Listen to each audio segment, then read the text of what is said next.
We had a great win, great series, but the job isn't done yet.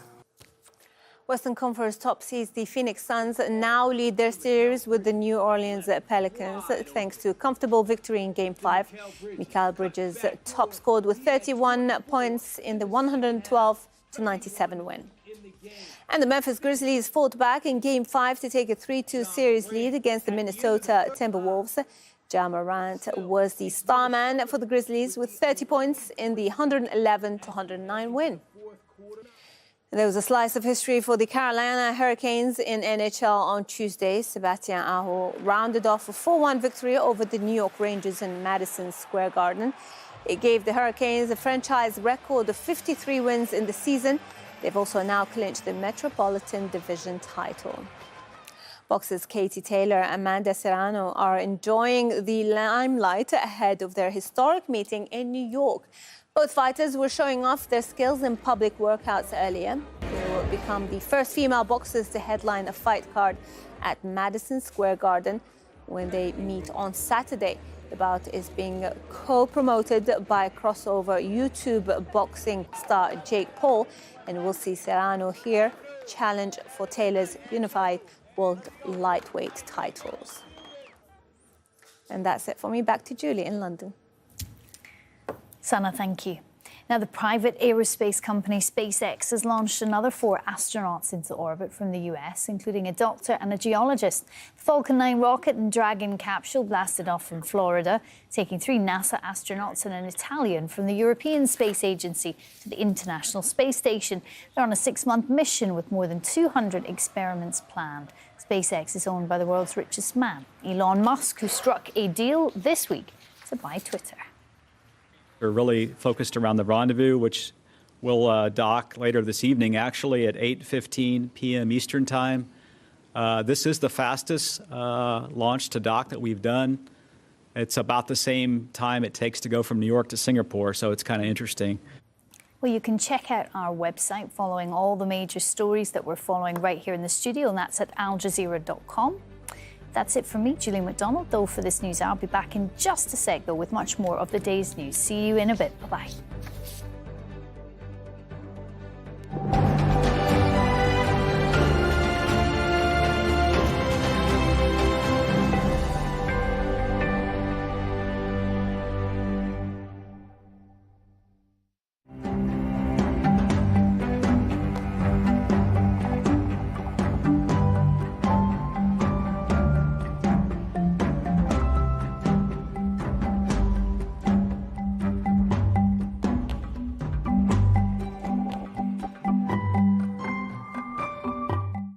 May on Al Jazeera. Frontline reporting and in-depth analysis, we bring you the latest on the Ukraine war and the unfolding humanitarian crisis. Documentaries that inspire. Witness brings world issues into focus through compelling human stories. Almost 6 decades after Fidel Castro's proclamation of the Communist Republic of Cuba, we explore the issues shaping the country's future. Al Jazeera's investigative program Fault Lines returns with a special series on abuse in the Boy Scouts of America. Lebanon goes to the polls, but will political change help the country find its way out of its crippling economic crisis? May on Al Jazeera. How and why did Putin become so obsessed with this law? We were giving them a tool to hold corrupt individuals and human rights abusers accountable.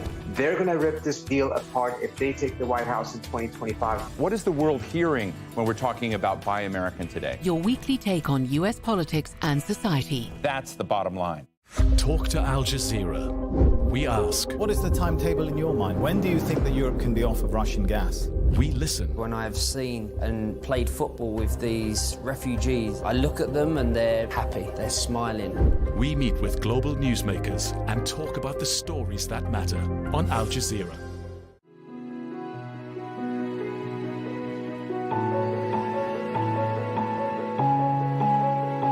Al Jazeera, wherever you are.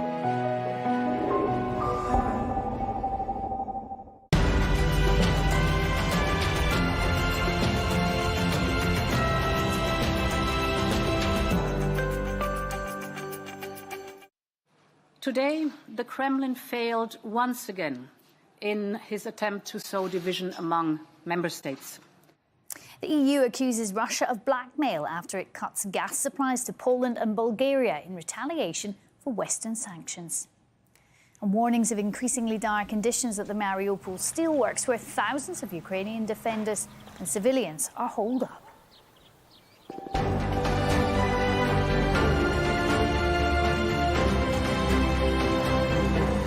Hello there, I'm Julie McDonald. This is Al Jazeera, live from London. Also coming up, millions of families hungry and desperate across the Horn of Africa, which is suffering its worst drought in 40 years. And from the Galapagos tortoise to the Komodo dragon, why a fifth of reptile species are threatened with extinction.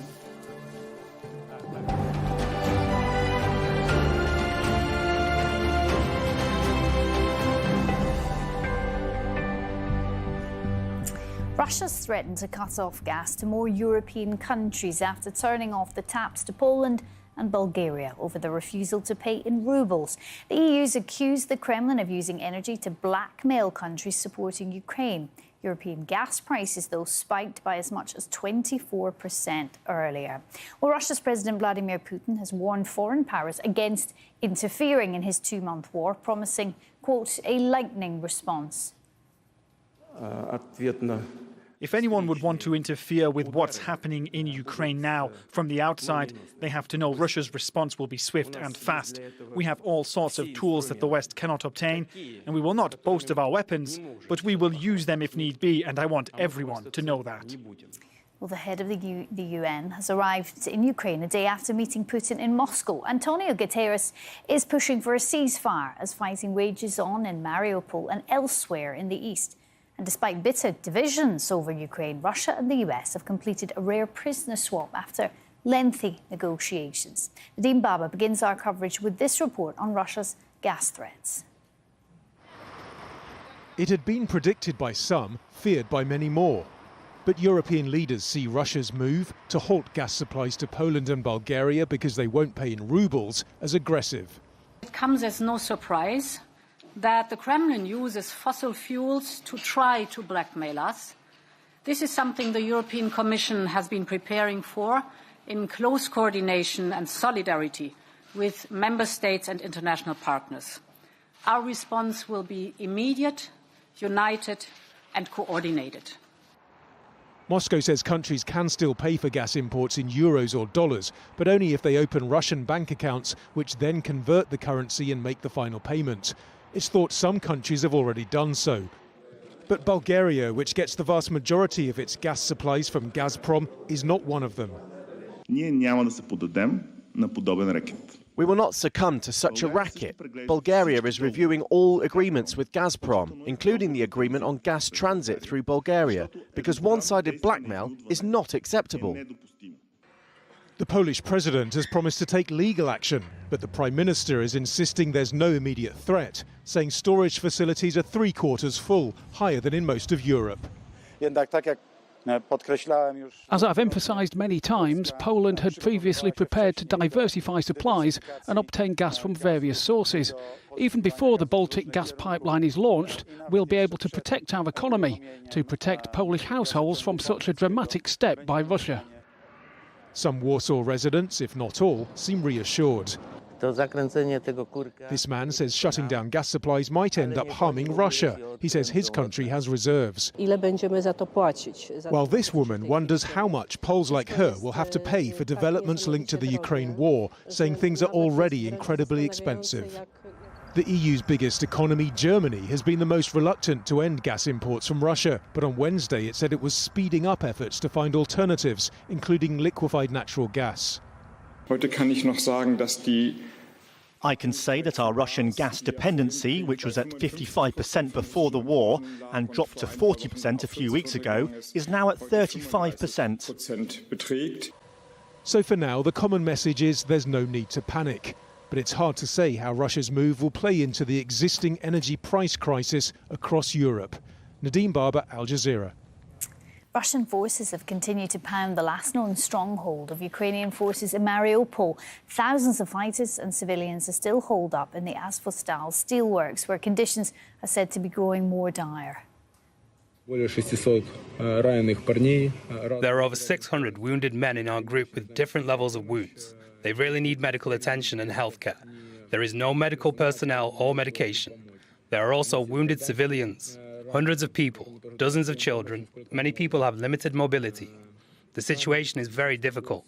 There are huge problems with water and food. Complete the extraction procedure. Today is not 1940, it's 2022. People will simply die here.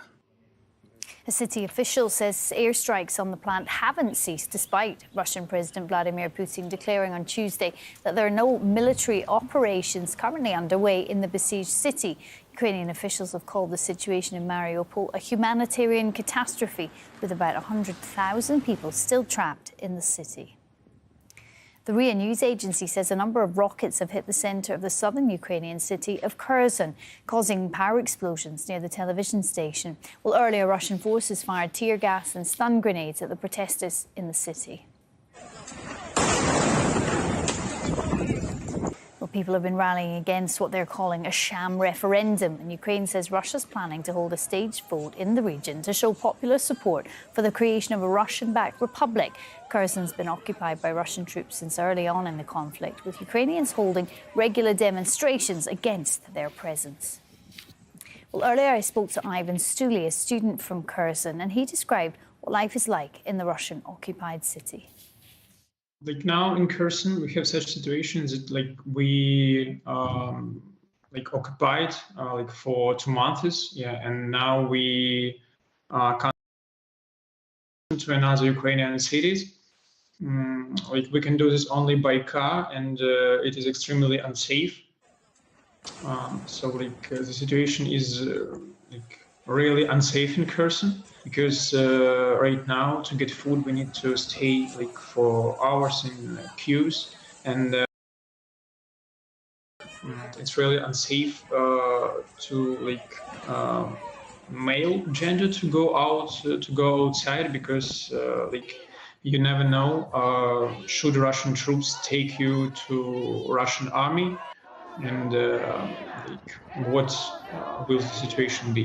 We hope that Ukrainian army will win this war, and Kherson again will be a Ukrainian city.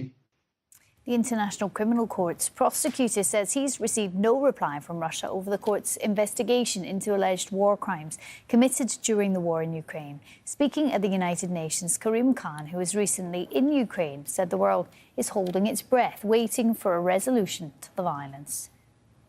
This is a time when we need to mobilize the law and send it into battle, not on the side of Ukraine against the Russian Federation or on the side of the Russian Federation against Ukraine, but on the side of humanity, to protect, to preserve, to shield people who are children, who are women and who are men, who have certain basic rights. And at that age, whether they are Russian or whether they're Ukrainian is absolutely irrelevant.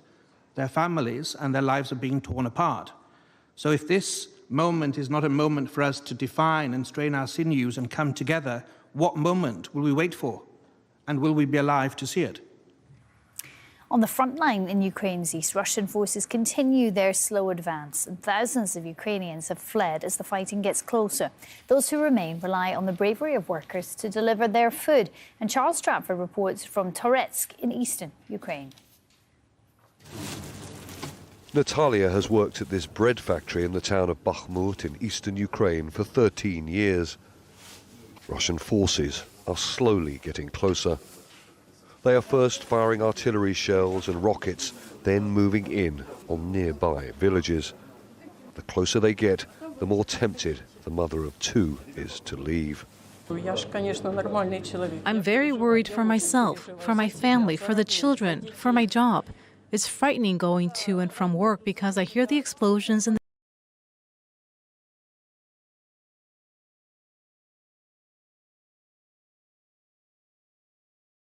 employing around 200 people. They supply bread to many surrounding villages, but the amount of customers is shrinking. as they flee the slow Russian army advance. Volunteer delivery driver Andrei is a brave man. After loading up his van with freshly baked loaves, he heads out of town towards the front line. We follow him along isolated and empty country roads to a village near the Russian army-controlled town of Horlivka. The village shopkeeper and few people still living here have been waiting for his delivery for 3